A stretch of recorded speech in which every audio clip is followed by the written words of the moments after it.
Imagine you're at the shops with your little one. Cars are zooming past, and suddenly your child starts running off. You panic and quickly grab their arm to stop them from getting hurt. You might say something like, "I'm holding your hand so you stay safe from the cars. I know you don't like it, but once we're out of the car park, you can walk freely again." This isn't about punishment, it's about keeping them safe, just like when you might have to stop them from playing too roughly at the park to protect the other children. You could say, "We're moving to the grassy field so we can play with the ball. There's more space here for you to run without bumping into anyone." Or maybe your child is about to break something like a toy or stroller. Instead of letting that happen, you can calmly explain, "I'm putting the stroller away so it doesn't get broken. Let's find something sturdier to play with that won't break if you're rough with it." At times, you might even decide to skip the playground altogether if it's been a difficult day. "We're not going to the park today because I don't want to end up getting upset and shouting. We need to think of a new plan first." In all these situations, the key is to explain the why. Let your child know that your actions are not punishments, but ways to protect them and those around them. This teaches them to think about their actions and the consequences without feeling like they're being punished. Why may? This approach works. Children are just starting to understand the world, and they need us to guide them in a way that helps them feel safe and secure. When adults have issues with each other, we don't usually think about punishment, right? Instead, we set boundaries. If a friend keeps borrowing things and returning them broken, you don't take away their phone or lock them in a room. You say, "I'm sorry, but I can't lend you my clothes anymore because they come back damaged, and I can't let you borrow my car because I need it in good condition. I also need help paying for the repairs." This isn't about making the other person suffer, but about protecting yourself and setting limits. Children need to learn this too. They need to understand limits, but in a way that feels respectful rather than punishing.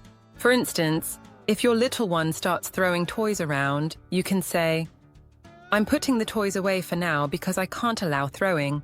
It's not safe, and I'm worried about windows getting broken or someone getting hurt." Or if siblings are arguing, "I'm going to separate you two because I can see how angry you are, and I don't want anyone to get hurt." When a child is misbehaving in a public place, like knocking books off shelves at the library, it's time to leave. "We're leaving the library because I can't let the books get pushed off the shelves." It's not about punishment, it's about keeping the environment safe and teaching respect. But what about lessons? You might be thinking, if I just keep preventing problems, how will my child learn to behave better? Won't they keep getting away with things? Good news, there's a tool you can use that works much better than punishment. It's called problem solving. This is especially helpful when you've tried everything else, but things still aren't improving. Sometimes you can't fix things in the heat of the moment, but later, when things calm down, you can sit down together and find a way forward. By the way, if you are looking for an amazing nursery to send your little ones to, check out our website at purplebeesdaynursery.com. How to use problem solving. 1. Wait for the right moment. Don't try problem solving when either of you is angry or upset. Once everyone is calm, invite your child to talk. 2. Acknowledge their feelings. This is crucial. Without recognizing how they feel, they won't be open to working through the issue. You might say, "I can see that you don't like holding hands in the car park. You'd rather run around." 3. Describe the problem. Be brief and to the point. "The problem is, cars can be dangerous and I worry about you getting hit." 4. Brainstorm solutions together. Grab a piece of paper and jot down every idea, no matter how silly they seem. You could say, "Let's think of some ways we can keep you safe but still have fun at the park." Some ideas might include, fly over the cars like a superhero, hold onto a special parking lot rope instead of hands, be in charge of pushing the stroller so you have something to hold on to. 5. Pick your favorite ideas. Go through the list and choose what seems most reasonable. "I like the idea of you holding the stroller. Let's try that next time." 6. Put it into action. Next time you're at the park, remind them of the plan. Remember, you're going to hold on to the stroller in the car park to stay safe. Why this works better than punishment: by involving your child in the solution, you're teaching them critical thinking, respect, and responsibility. They feel part of the decision-making process, which motivates them to stick to the plan. Instead of punishment, you're helping them understand the consequences of their actions and guiding them to make better choices in the future. Imagine you've worked with your child to come up with solutions together. You're at the park and things are going smoothly. Your child is playing happily, and you're both feeling good because you skipped the whole punishment phase and went straight to solving the problem together. It's a win-win. But what if things don't go as planned? What if it doesn't work? That's okay. It's time to head back to the drawing board. The beauty of problem solving is that it offers endless possibilities. Unlike punishment, which often leads to harsher measures if things don't improve, problem solving allows for flexibility. If your child misbehaves after being punished, you might end up thinking, should I punish them harder? Take away more privileges? But this approach rarely gets you closer to your goal, a cooperative child. It often just builds frustration and negative feelings for both of you. With problem solving, however, you can always go back and brainstorm new ideas together. When you keep an open mind and work with your child, you're bound to come up with something that will work for both of you. Managing expectations.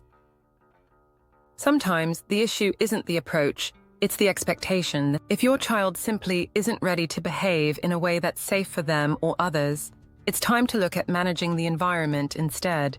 Think about it. We don't expect babies to keep their fingers out of electrical sockets, so we cover them. We don't expect toddlers to stay away from traffic, so we fence in playgrounds. And we certainly don't leave bowls of chocolate in front of preschoolers or adults and expect everyone to just take one. We put the rest out of sight. If a child isn't developmentally ready to behave in a certain way, no amount of punishment or problem solving will fix that. For example, if grandma's house is filled with fragile china dolls on low shelves, you won't expect to have a relaxing visit with your 2-year-old. Instead, you might invite grandma to your house for a visit, where you know things are a bit more toddler-friendly. Real-life example. The supermarket sweep. Let's talk about Olivia, a lively 3-year-old. Every time she went to the supermarket, she would get overwhelmed with excitement. It wasn't the food that fascinated her, it was the shelves. Olivia would dash down the aisles, grabbing cans and boxes, causing chaos wherever she went. She loved the sound of items clattering onto the floor and the thrill of seeing things tumble from the shelves. After a few trips that ended in disaster, her parents realized it was too soon to expect her to manage her excitement in a supermarket. They decided to put supermarket visits on hold for a while. Instead, they opted for a simpler task, like letting her help unpack groceries at home. As Olivia grew older and better able to manage her impulses, they reintroduced her to shopping trips, but with smaller, more manageable tasks, like picking out fruit or helping to push the trolley. Real-life example.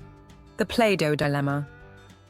On Tom's 4th birthday, his parents gave him a huge box of Play-Doh, complete with cutters and rollers. They imagined hours of creative play, where Tom would shape animals, cars, and anything his imagination could come up with. But Tom had a different idea. Instead of rolling and shaping, he found it much more entertaining to squish the Play-Doh into the furniture and throw bits across the room. Playtime became messy and out of control. After several attempts to encourage constructive play, Tom's parents decided to pack the Play-Doh away for a while. They knew he wasn't ready to use it safely just yet. Months later, when he turned 5, they brought out the Play-Doh again. This time, Tom was more focused on using it to make shapes and figures. He had grown into a more patient and imaginative child, and the gift became something wonderful at the right time. Real-life example. The garden hose adventure. Sophie was a spirited 2-year-old who loved being outside. One sunny afternoon, her parents gave her a small watering can to help water the plants. Sophie, however, had her eyes on the garden hose. When she got her hands on it, she quickly figured out how to turn it on and started spraying everything in sight: herself, the plants, the walls, and even her parents. Chaos ensued, and instead of nurturing the garden, Sophie was making a soaking wet mess. Her parents quickly realized that the garden hose was a bit too much responsibility for a 2-year-old. They decided to put it away and stick to the small watering can until Sophie was older and could understand how to use the hose without turning the garden into a water park. By the time Sophie turned 3, the hose made its return, and she was much more capable of helping with the garden in a responsible way. The takeaway. In each of these situations, whether it's the supermarket, Play-Doh, or the garden hose, the lesson is the same. When young children aren't ready for certain behaviors, it's not about punishment or frustration. It's about managing the environment, adjusting expectations, and waiting for them to grow into their abilities. If Olivia isn't ready to walk calmly through the supermarket, or Tom can't handle Play-Doh without turning it into a chaotic mess, it doesn't mean they're bad or need punishment. They just need time and guidance. By recognizing when a child isn't quite ready and adjusting the environment, you avoid stress and set them up for success when the time is right. By stepping back and allowing them to develop at their own pace, you'll eventually see the progress, and when they're ready, they'll handle these challenges like pros. Don't forget to like, subscribe, and share if you find our content helpful and informative. Your support helps us create more videos that make parenting and teaching a joy. For more information, visit us at purplebeeschildcare.com. Thanks for tuning in, and make sure you enjoy every moment with your children.